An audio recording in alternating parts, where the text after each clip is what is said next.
Hello and welcome, friends, to the August 10th episode of This Week in Esports. Hey, we're coming to you live from the Microsoft campus here in Redmond, Washington, showcasing Mixer Magic. And I'm actually here with the one and only Ethan. Hello. Hello. Kate. Thank you so much for coming in and filling in for Ricari Austin, who's busy doing God knows what. Thank you very much. While Ricari's on vacation, I guess they asked me to come on, which is a huge mistake, but I was happy to fill in anyway. It's going to be great TV. Yeah. All of us are here. We'll see. So let's talk about that Mixer Magic, shall we? FTL, tell us about it. Yes, FTL, you may have heard of it. FTL means faster than light. This is our sub-second latency and interactivity where viewers don't just watch, they actively participate in what's happening on screen. Sub-second latency means we'll see and sometimes respond to what you guys say in chat. Yeah, so be nice or be funny. Be funny. Nowadays, there is a lot to cover in the esports scene, especially during the summertime. What? And since this show is for you, you get to decide what we talk about, what we give you information on, and the like. That is through the voting options that you'll see soon above the chat window of your device. That's right. We don't get to choose the topics we discuss. You guys, unfortunately, get to do that for us. Hey! Like I said, good TV. We only have 30 minutes every week, so make sure you get your vote in if you want to hear your favorite esport discussed. It's true. Now, before we get into the segments that we have for this week, Ethan. Yes? Should I do my patch notes? I suppose. Which is kind of my way of saying Kate's rants. So I'm going to take it away. Here's the deal. We got a lot of big money stuff happening in esports right now, specifically to do with two major things. We have got the Overwatch World League, which I know you've heard so much about. Listen. Team Envious, $35 million. It's fine. I get it. You want to get yourself in the Overwatch World League and make some money and be a thing? Awesome. I am so excited. Dallas Austin gets a brand new team, excuse me. We've got London that just brought a team. Unbelievable. So listen up for the World League here. I am having the hardest time talking. It's a Thursday. What are you going to do, Ethan? I don't know. I'm just saying, you're an Overwatch fan, correct? I am. Yeah. How do you feel about this Overwatch World League thing going on right now? It's honestly crazy, and the amount of money is blows my mind. And this patch notes was basically themed around big money in esports, and Overwatch World League is a great example. Yeah. Buy-in is an estimated $20 million per spot. Think about it this way. I've heard reports over on the Riot side for NALCS, which is also having a bit of a shift around right now, and it's looking like their buy-in for established franchises for the NALCS is looking at 10 million, and then 13 for non-franchise, so brand new teams. Compare that with a relatively untested field, and by relatively I mean Overwatch is a big deal, but Overwatch World League has not happened yet. World Cup, yes, awesome stuff, which we'll talk about later, hopefully. At any rate, another big deal when it comes to esports and money. It's called the Dota 2 International. It's called the International. 24 mil is what the pot is at. I think you go home with a cool 10 mil per first place team. If you're 18th, you're still making 57,000, so it's fine. It's all good. But here's the deal. That is what I'm going to call patch notes for today. It's a bit of a smorgasbord, but we got through it. And that's what matters. It's like even if you lose, you get enough money. It's kind of like you made the trip. Yeah. You made the trip. So, and actually, speaking of not losing and making the trip, let's take a trip over to your voting options. Ooh, all right. So you got to choose between Paragon, FIFA, Rocket League, and Gfinity News, and it looks like the winning segment was Utini! Yes. This is FIFA, obviously. Obviously. They always win. Well, everyone loves FIFA. They should win. They're great. They're awesome. And they're actually a hop, skip, and a jump. Their HQ is hop, skip, and a jump up over in the Canadias. I didn't know that. Isn't that fun? That's interesting. EA. At any rate, the competitors in the FIFA Interactive World Cup have finally been chosen. Hot dog! It's been a long road to the grand finals, with qualifiers starting in November of 2016. The final two of the 32 spots were decided last weekend at the FIFA Interactive Club World Cup, a first-of-its-kind event where 19 professional football clubs fielded their esports division players to compete for tickets to the London Grand Final. Now, the competitors came from all over the world. You gotta love this. And played on Xbox and PS4 divisions, so there's more that unites us than divides us there. On the PS4 side, oh my gosh. This is a hard one. You know what? Expect Sporting.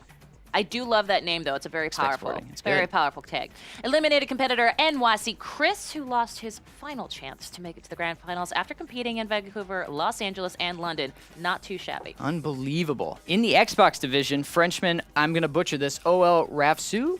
Sure. Okay. Defeated Tim Latka 4-3 and also claimed his spot at the World Championship.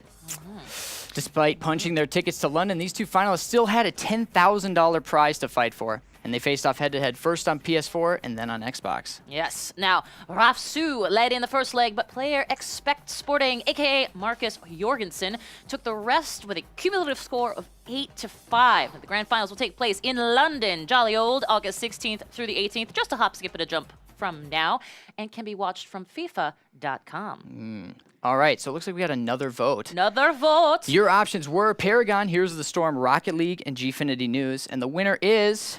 Rocket League, home of my favorite, the Muffin Man, who were recently picked up. But we'll talk about that in a second. Who would have known that cars hitting oversized balls into goals would take off like it has for Rocket League? But we're happy it did, as it's garnered significant attention. That's from those with deep pockets. I will say this, the original name for Rocket League, or the first game, I much preferred. And if What you was didn't that? know it, it was Supersonic Acrobatic Rocket-Powered Battle Cars. I Which need is like- that in a t-shirt or a fanny pack. Fanny pack. That's Fanny, a great nice, idea. A solid fanny pack. Sorry for those of you listening in the UK that don't like that word, but you know, we're just gonna let it go. What? Developer and publisher oh my god. Cyanix? Cyanix, I'm sure. Recently partnered with Faceit and NBC. That's right, the NBC. They put the Universal Open Rocket League on a search to find the best 2v2 duo in the game. Easy for me to say. Yeah. Yeah. The great thing about this, besides being open to everyone, is that some of the events included in this league would take place inside some of NBC TV studios across the U.S. Pretty cool. I mean, legitimacy, what are you gonna tell? Yeah, esports slowly making it to the big time. I think esports is pretty good, but I see your point. Yeah. NBC is the best. That's a weird thing Was for that me a to plug? say, but I'm going to say out there. I'm plugging NBC. It's fine. Anyway, so the league is structured into 3 phases. Let's talk about them. Open qualifiers, done. Regional qualifiers, awesome. And of course, The grand final. haha! Ooh. Yep, the open qualifiers portion of the event are now over, and after 7 of the North American qualifiers concluded, participants were allowed the opportunity to play their matches out in the aforementioned NBC studios, where the final 4 would be broadcast on the NBC network. On NBC networks. That's pretty crazy. Yeah. 2 out of the 4 in-person regionals took place last weekend in studios located in Philly and New York City, where the top 2 teams would qualify in the grand final. Only 16 teams will make it to the grand final, so you can bet that the competitors will put it all on the line for a chance to battle out for $100,000. That's the grand prize. Which is funny because we can all remember a time when Rocket League was not an esport. Yeah. It's not It's that like- long ago. I was going to say. I'm pretty just saying. recently. After the last weekend, we now have 8 teams who are set to be in those finals, including Cloud9 and Ascension and Team G2 Esports. The action continues this weekend with 2 remaining regionals, the Midwest Regional based in Chicago and CSN Chicago on Saturday, and the West Regional based in San Francisco with NBC Sports Bay Arena on Sunday. Gotta admit, it's great to see these events popping up on more TV studios around the country. That is pretty I cool. appreciate that. Yeah, exactly. Now, the eventual grand finals will be taking place at the Esports Arena in Santa Ana, California. And if you're interested, check out rocketleague.com for more information on the tournament and to find out when tickets go on sale for the event. Can you say that website one more time? That was great. Rocket League. Wait. That was good. Rocketleague.com. Ooh. I don't know why. I'd like to add a little to the mix. I wish Speaking I of could do adding that. things to the mix, let's talk Paragon, Heroes of the Storm, Dota 2, or Gfinity News. It was up to you, and it's now. Ho-ho! Dota 2. Now, I know you love Dota. I'm just saying. So I'm going to give you this whole segment so you can talk about it. And I'm giving it to you because I know you're going to kill it. And I also know that I can't pronounce half the words in this section. No pressure. The Dota 2 Internationals, actually, it says Internationals, it should say International, kicked off its main stage, not to throw anyone under the bus, good job, Kate. Throwing shade. I'm just shading all the time. It should be called the Internationals, let's be honest. Kicked off its main stage tournament this week, we're actually day 9, here in the lovely city of Seattle. Trust me, I'm not being biased saying that. It was lovely, actually, and I am biased. Dota 2 International started back in June with the open qualifiers, came to Seattle with the group stage portion on August 2nd, where 18 teams came to fight. This group stage portion eliminated 2 teams, decided the lower and upper brackets, which you gotta appreciate. Once you get that lower bracket, you are fighting for your life. Now, with Fnatic and Hellraisers already sent home, the 16 teams left made their way into the double elimination round. 8 teams in the upper bracket in the best of 3s and 8 in the lower. All 16 are fighting for their take of, and this is accurate right now, 233. Yep, that's right. That's the current pool for prize money, with, of course, the first place team making, I think, a cool 10 mil. Jeez. But you're still making, I think, in the 50,000s if you're like number 18 or 16 or something. So I picked the wrong job. It's like everybody's a winner, but some people are way more of a winner. We are now in the main event of the International, on the road to those grand finals this weekend. 3 days into the main event, we have seen 10 of the 16 teams be eliminated from competition. Although they may have lost with a prize pool this large, even 16th place, like I said, gets actually a couple few thousand dollars and stuff. I'm going to call that one a win. So, okay, let's talk lower bracket. They'll continue to fight today with Virtus Pro battling against Team Liquid. This match will be taking place at the top of the hour on twitch.tv/ thank you, Dota 2. That's actually just / not thank you. TI. The International. Now, the finals of the upper bracket will be taking place tomorrow, and actually at 1 p.m., and grand finals on Saturday at 2. So those are big deals. On things that really amazing about the Dota 2 community is their newcomer streams. This is what I love to see. So the Dota 2 TI stream may be a bit too complicated for unfamiliar players to understand. Really, MOBA is a lot more complicated for people who don't see it all the time. Most definitely. And people want to get in on the action themselves. I love that Valve is doing this. Best idea ever. Those new to the series can go to twitch.tv/DotaTI_, or really just look for Dota and then find the thing that says newcomer to watch a much more comprehensive stream. They have a nice little overlay that comes on when different heroes are up there, and you get to know various situations. I don't know if we have any video. That's actually awesome. It's really great. It explains a lot more about what's going on screen, which totally helps.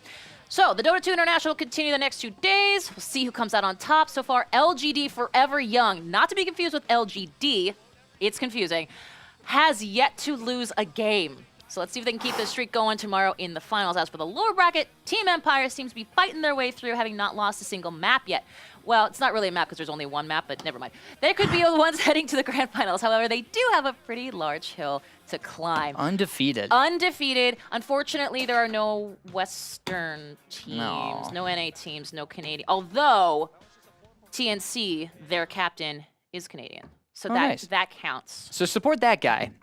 It's fine. You know what? Nice. Incredible Dota, great casting, fabulous. Casey and Interaction Slacks are doing a great job.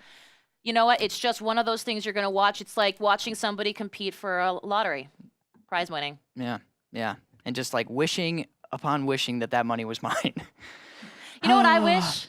What? I wish that we knew what we were talking about next. All right, I guess we can check via the teleprompter, the magic that is a teleprompter. You guys got to choose between Paragon, Heroes of the Storm, Overwatch, and Gfinity News. And the winner is... Bada bing! Overwatch. Yes! All right, last weekend brought us 2 groups closer to the 2017... Yeah, I said that right. 2 groups closer to the 2017 Overwatch World Cup. The qualifier took place in... Katowice, Poland. I just like how you say it. Katowice. It's fun to say. It's a nice word. And consisted of South Korea, Netherlands, Poland, and Austria in Group E, and Canada, Russia, Turkey, and Singapore in Group F. As expected, the South Korean team was widely dominant, dropping not a single round in the group matches and emerging with a 12-0 record. I remember last year that there was some time when Overwatch took over League of Legends and the PC Bangs in Korea. That is crazy. I was there for some of that. What? That was weird. It was great. I know. Anyway, in the Group F stage, Canada and Russia ended up perfectly tied in points. Canada steamrolled them in 2-1 in the tiebreaker. This stroke of bad luck sent Russia to the playoffs against South Korea, where they were roundly defeated 5 rounds to 1. Wow. In the other playoff, Canada defeated the Netherlands 3-0, politely taking each round 2-1. Oh, that's good. That's good. These nice. producers we have are the best. Okay, South Korea will be the team to beat as they demonstrated extreme skill. In a single match with Poland, the team utilized 18 of the 25 heroes and used all 25 heroes at some point throughout the qualifier. Maybe they get the 26th free. They use like 19. Anyway, starting tomorrow, there's only 25, so I was thinking more like they use like 17, they'll get the 18th. Anyway, all right. Anyway, starting tomorrow is the final qualifier before the World Cup in Santa Monica. Like I said, this time of year, lots going on. Yeah. Where groups G and H will face off to earn their spot to the grand finals. Watch all the action at twitch.tv/playoverwatch starting tomorrow at 4 p.m. Pacific. What is that, 7 p.m. Eastern? Yes. And yes. other times, other places, running all through the weekend. Nice. That was great. That was great. Thank you. Yeah. That was fun. Thank you. Of course. Well, I mean, listen, we're not done yet. Yeah, okay. In fact, we're just about halfway through the show, and you know what that means. halfway. All right. It's all cool. But so one of the goals of this show is to highlight the amazing people and events that happen in the esports and competitive gaming space and give them the recognition they so rightly deserve. I'm on a Just rolling anytime R you can thing. get that R in there, I'm it's just on like, the thing. And what am I going to do? I love it. Yeah. So obviously there's esports fans out. Esports fans? Esports fans. Esports fans. It's easy for me to say who don't know that they're esports fans yet. And you know what? Hopefully they're watching right now because we're just ridiculous. And this works for everyone. So we'll put it on us to educate those fans, maybe bring them into the fold. Every week, we'll try to feature a different personality in the space at this time and have one of the casters. We have one of the casters from the Halo Championship Series, Mark Onset Hatcher, on the show today to educate us a little bit about how the European scene is doing after one of our favorite franchises released the recent news of more tournaments across the pond. Woo! What's up, Onset Online, Good. IRL? Good welcome. afternoon to you guys. Good evening over here, but good afternoon to you. Well, we very much appreciate you staying up late for us, or as you called it before the break, gamer breakfast. Yes. Yeah, it's game of breakfast. I mean, we don't have a real body clock. Like we just make it up as we go along. Everyone knows that. Yeah. Well, it's a very impressive skill, to be sure. First off, Mark, tell us who you are, what you do, and a little bit about yourself. So I am a professional caster for Gfinity over here in sunny London. I cast Halo as part of the Halo Championship Series and also Rocket League as part of the Elite Series. Oh, nice. Okay, you're doing great. Do you also like the Muffin Men? I love that. Anything with muffins in is good, right? Fair enough. Oh, man. So the ACS recently announced the EU Halo Championship Series, doing away with Pro League and the Open Circuit. With the upcoming online cups in HCS London, what should we expect from the EU scene, and are there any players or storylines to look out for? It's the return, finally, of a healthy amateur scene. Now that we have the open events returning, we see Pro League sort of taking a side a little bit. We get to see the opportunity for all of the players that have been grinding Halo 5 for the entirety of its lifespan, getting the opportunity to compete against the best players. That's something that I'm really excited about. As far as players to look out for, the ones who are going to be sort of stepping up to the plate and looking to challenge those North American teams are going to be the likes of Respectful. The guy is insane. I don't just go and watch his stream. Like I don't know how he does it. He must be cheating or something. And then you've got players like 2Foxy, who's come back to compete. He took a little break. He took up H1Z1, but he's back again. He was one of the top players. And you've got people like the Bucks coming back. It's a really exciting time. All the amateur players are going to be coming out, but they're my ones to keep an eye on. That's awesome. Excellent. Well, one of the places we're keeping an eye on now is that new Gfinity Elite Arena. Or I guess it would be the Gfinity Arena back over there in your home area. That, of course, being London. Talk to us about the improvements and what we can expect when Halo gets to that arena. I don't really have words for how excited I am about the arena. Like, it's the only stage I've ever stood on, and I've wiped my feet before I've walked on stage. It's that nice and shiny. Like it's such a beautiful thing. You might have seen it already in the Elite Series, but for Halo, obviously, we're gonna jazz it up a bit. We're gonna give it that real Halo feel. It's gonna be awesome for those players to walk out that Gfinity tunnel. We're gonna have a packed crowd there as well, so it's gonna be an awesome experience for everyone there. I can't wait. Like, I'm so excited. Can you tell? Is it obvious? Like, I think it's reading. It's reading through the sky. Yeah. It's honestly, reading. it's great to see. Like, your enthusiasm shines through, and that's super cool. Yeah, absolutely. Well, Mark, thank you so much for being here. I know we're excited for the new HCS season coming up here, and more importantly, I'd love to see that Gfinity Arena in action, Halo style. Yeah, it's going to be a lot of fun. Thank you guys for having me on, and have a good show. Thank you. Also, real quick, where can people find you? And my Twitter is at Esports Onset, so it's nice and simple. Nice. Esports Onset. Excellent. Thanks again, Mark. Thanks. Thank you guys. Wow. All right. That's awesome. That's going to be really cool. You know what? I love when people come on who are, and this is exactly why iSports ERL. Esports IRL, that segment was created to talk to people who are passionate about what they do each and every day. People like Mark, also known as Onset Esports. Moving right along to our next vote. What are we talking about now, Ethan? It looks like, according to the magic of the teleprompter, yet again, Paragon. Paragon. Finally, Paragon gets its day in the sun here. Yet another MOBA. Called Paragon, this is I don't know why I said it like that. Paragon, okay. published by Epic Games. The game follows a traditional MOBA format with 2 bases, 3 lanes, and a jungle in between. Yep. Epic put $30,000 up for grabs this last weekend in the big esports debut for the free-to-play but hard-to-master game. So Epic you also might know of as the original developer for Gears of War. Oh. How about them apples? Ooh. Epic went all out with its offline exhibition that brought 4 teams to Raleigh, North Carolina. I've also been there before. It's awesome. It's also in the middle kind of nowhere, but that's fine. Including Reborn, Toronto Esports, Team Oxygen, and Think Twice. In the grand finals, Team Reborn pushed hard with early aggression, but underdog team Think Twice took the tournament and the $12,500 prize pool against Team Reborn in the final match, and finishing the tournament with a 5-1 record. Oof, not too shabby is for great. a game that's, new. Yeah, it's pretty awesome. And we haven't seen any more tournaments on the schedule, but you can play for free on PC and PS4. Heyo! Ooh. I know. Now, we've got a couple of more options for y'all. League of Legends, that's kind of a big deal. Here's the Storm, I'd say pretty big. StarCraft, or of course, Gfinity News, which I just love that we have just a Gfinity as a news, as a news item. Yeah. That's excellent. Hey, look at Look that. at that. Heroes of the Storm. All right, so I'm going to start this one. Bring it on. All right, Blizzard Heroes Global Championships just had their Western Clash of Phase 2. After the mid-season brawl back in mid-June, Blizzard's jumped straight into a reset and into HGC Phase 2. Is that? Yeah. HGC Phase 2, yeah. I read it right. Okay. We've wrapped up the regular season and battled through the Western Clash, and now we're prepping for the Eastern Clash this weekend. Okay, so the Western Clash had 8 of the top teams in the Western Hemisphere. Go figure. Tempo Storm, Team Freedom, and Gale Force Esports represented the North American League. Fnatic, Team Expert, and Team Liquid represented the EU. While the Red Canids. Canids. Yes. I'm going to have to look up what that word it means later because it sounds awesome. The Red Canids represented Brazil, and Nomia represented Australia. Heading into the Clash, the other teams knew that Fnatic was the team to be feared. After their win in the mid-season brawl, it appeared as if Fnatic not only trained but perfected their strategy. Fnatic showed no mercy as they were an unstoppable force going through the Western Clash.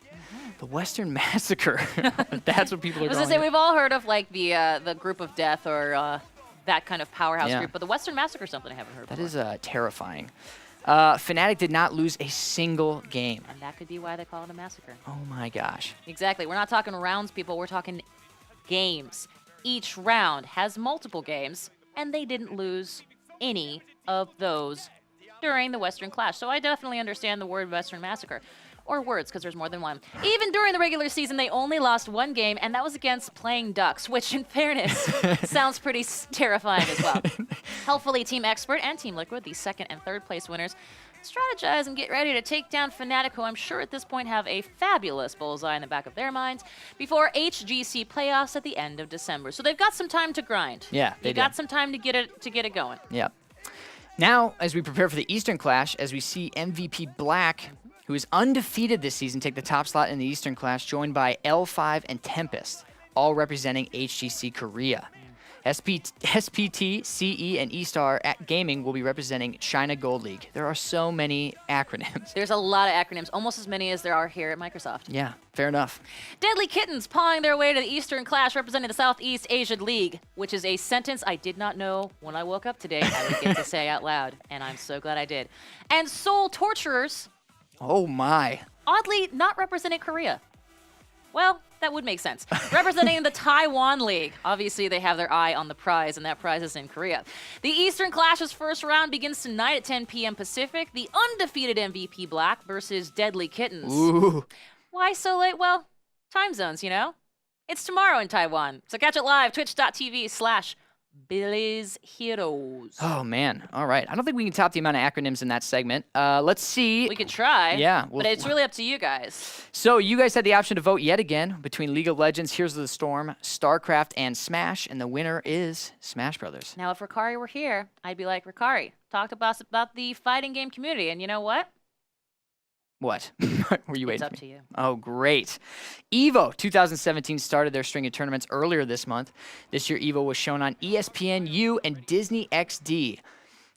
even Disney XD even decided to broadcast It's it. true. It stopped me up because the XD looks like someone smiling with their eyes closed, like the emotes, and I was like, is that a joke?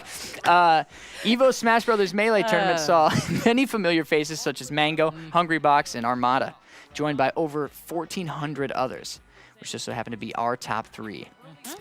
Yeah, Hungrybox, last year's champion, showing his Jigglypuff skills and taking 3rd place. Mango and Armada met once again in the finals for a Clash of the Titans. Now, for those who don't remember, back in mid-May, Mango and Armada met in the finals at the Royal Flush, in which Mango took first. Now, they met again in the EVO finals, trading blows back and forth until game Quattro. Game 4 started off with Armada quickly taking Mango down 2 stocks and held that lead to win Game 4, gaining his 2nd EVO first place title. Ooh, nice. Zoo. It's amazing how the top 3 are the winners from the previous 5 EVOs, showing strong competitive nature in this community. Smash 4's tournament also took place, seeing familiar faces including Zero, who has countless first place victories under his belt in Smash 4. When it comes to major tournaments, there's a large probability he's in the top 5. But nothing is certain, as people train specifically to take down top competitors. You know, that's, again, this is what happens when you deal with people like Optic and Fnatic in various Yeah, places. you have to. This time was no different. So Zero went to the finals against Salem. Salem hasn't been known to place too high in the larger tournaments. Those are just numbers. Getting 7th at CEO 2017, a tournament that Zero, in fact, won. Just a year ago, placing 33rd at EVO 2016. So, quite frankly, many didn't view him as a threat. He lulled them into a false sense of security, you might say.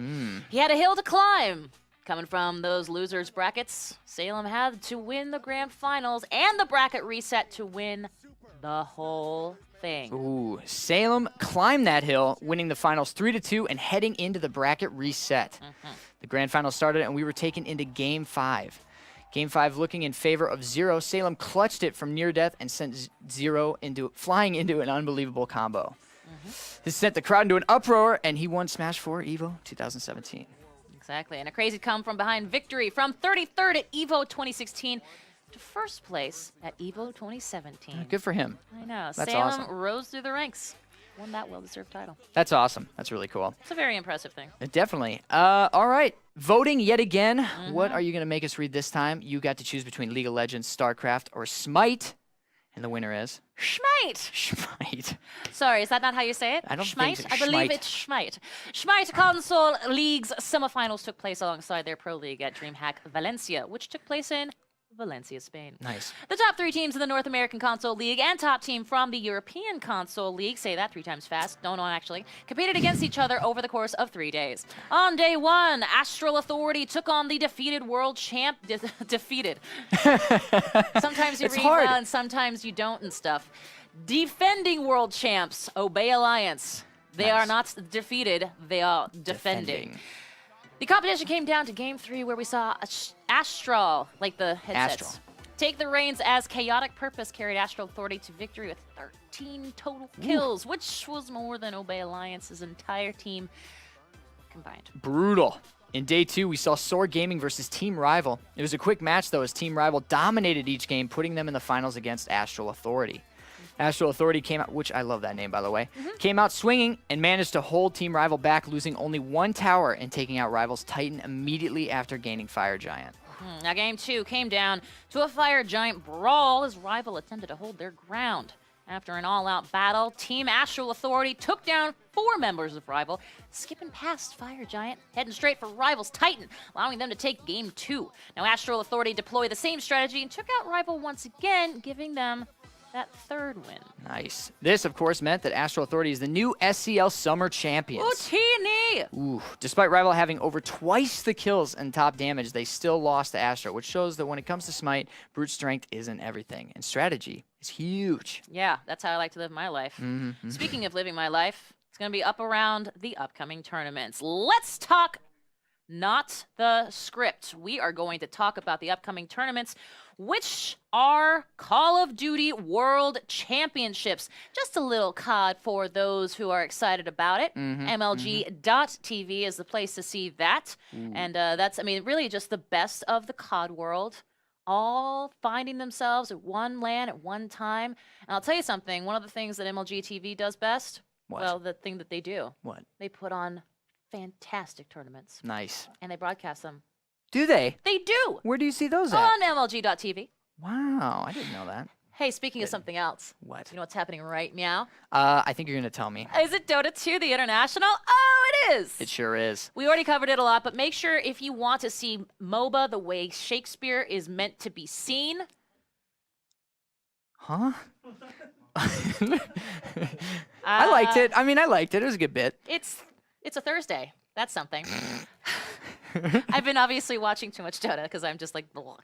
Anyway, International's happening right now. Check out Dota2.com/the International, or head to Twitch, look up Dota, find that if you're new to the MOBA, check out that newcomer stream.